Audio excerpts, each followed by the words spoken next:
wife is leaving him on account of an argument the two had. The events leading up almost always differ from the last. Now all I need to do is put the pieces together. Case, I figured I'd interview the missus in question. Her name?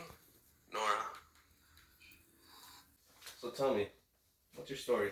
Well, it all started on Christmas Eve. I had just returned home from shopping.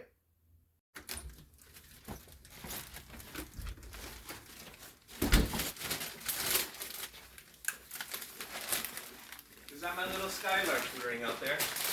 It is. Come look, Torvald. Come see what I bought. I'm far too busy.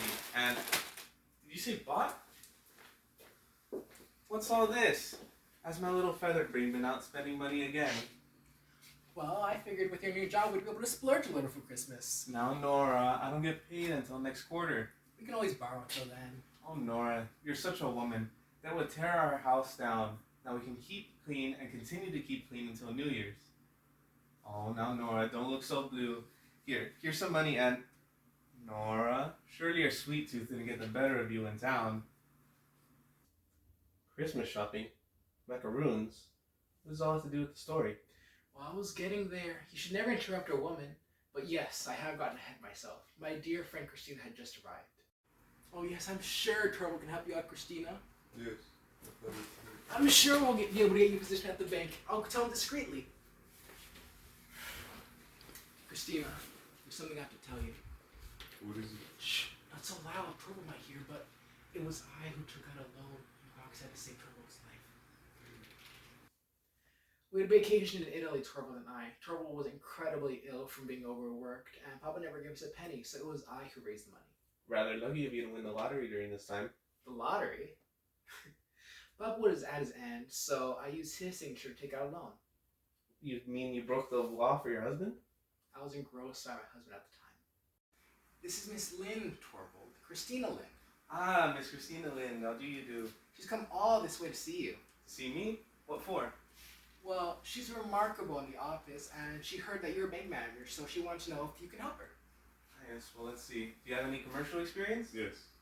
Then I'm sure I can find you a post somewhere. Everything was going swell until I heard a knock on the door. Oh, Krogstad, what are you doing here? My husband isn't here at the moment. Oh yes, I know. I came to have a word with you. Word with me? Yes. I was in town and I saw your husband. Was she with the lady? What of it? By chance was the lady Mrs. Lynn? Yes, she was. Does she have a post at the bank? How dare you question me, Krogstad, but if you must know, yes, she will have a post at the bank, all thanks to my recommendation. I see. Can I ask you for something, Mrs. Sandman? I was wondering if I could use your influence to keep myself in a position at the bank. What do you mean? Who's trying to take it away? Don't pretend like you don't know, Mrs. Lynn. I'm useless there, Krogstad. I don't have that kind of influence over my husband. And what if your husband hears all of your activities? You wouldn't dare tell my husband. Suppose I have already. I tried my hardest to convince him. Now, Nora, is this about the matter you mentioned this morning? Yes, Torvald, I really do beg you. You must let Krogstad keep his position at the bank. Well, Nora, my dear, it's his position we're giving to Miss Lind. Or you could just dismiss some other clerk. Oh, Nora, why must you make these promises you just can't keep? I really do beg you, Torvald. What would people say if they were to get word that their new manager is being influenced by their wives? I just can't have it. Look, at work, Krogstad always refers to me by my first name rather than with respect, as I'm a superior. It just makes more sense to dismiss Krogstad. No, you must tell your husband. I never will. Then the letter will. Nora! Aren't you tired? Not in the slightest. Don't look at me like that. Mayn't I look upon my dearest treasure? All that beauty that's all my own. No, Torvald, get away. I'm I dying. don't want. What's this? My little Nora is playing games with me. I'm your husband, aren't I? Oh well. I'll go check the mailbox. No, you don't need to do that. Hey. But it's almost full. I was terrified out of my mind. I had no idea what Torvald would do if he found Krogstad's letter. Another letter. Oh, it's Torvald. It's from Rink.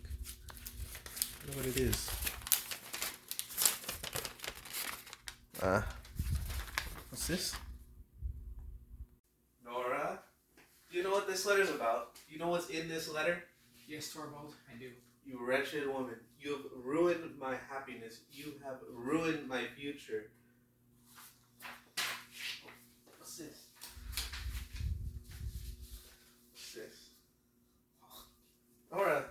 I'm saved. I'm saved, Nora. I'm saved. And I? Sure, whatever, but I'm saved. I'm saved. It's over. It's over. What's with that grim look on your face? Come on, Nora. I've forgiven you. I've forgiven you. What? Nora, I've forgiven you with all my heart. I have forgiven you. Sit down, Torvald. This is reckoning. Nora, what's going on? I don't understand you. Exactly. You don't understand me. We haven't had a single serious conversation since our marriage began. You don't love me for me, Torvald. You don't even know who I am. You only love what I can offer you. What are you saying? I'm saying that here, I've done nothing but live from hand to mouth. I've only learned to perform tricks for you. You're the reason why my life has gone nowhere. Oh, don't exaggerate, Nora.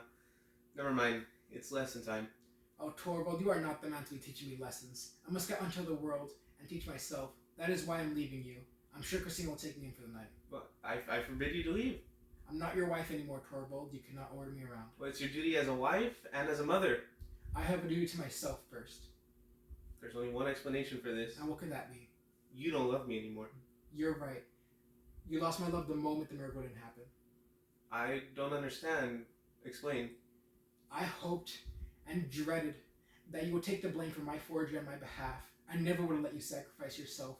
That's why I was ready to kill myself, so you did not have to do that. Nora, I do everything for you. I do anything for you. Perhaps if your doll is taken away. I couldn't lose you. I can't imagine it. That is why I must leave. No, can I at least write to you? Never. Can I help you if you ever need help? I could never accept help from a stranger. Could we ever be anything more than strangers, Nora? Oh, Torvald, that'd have to be the greatest miracle of all. What would that be? That our life together could be a real marriage. Goodbye. Greatest miracle of all. And so I left him that night because I realized I was never happy and that I no longer loved him. Do you think you'll ever love him again?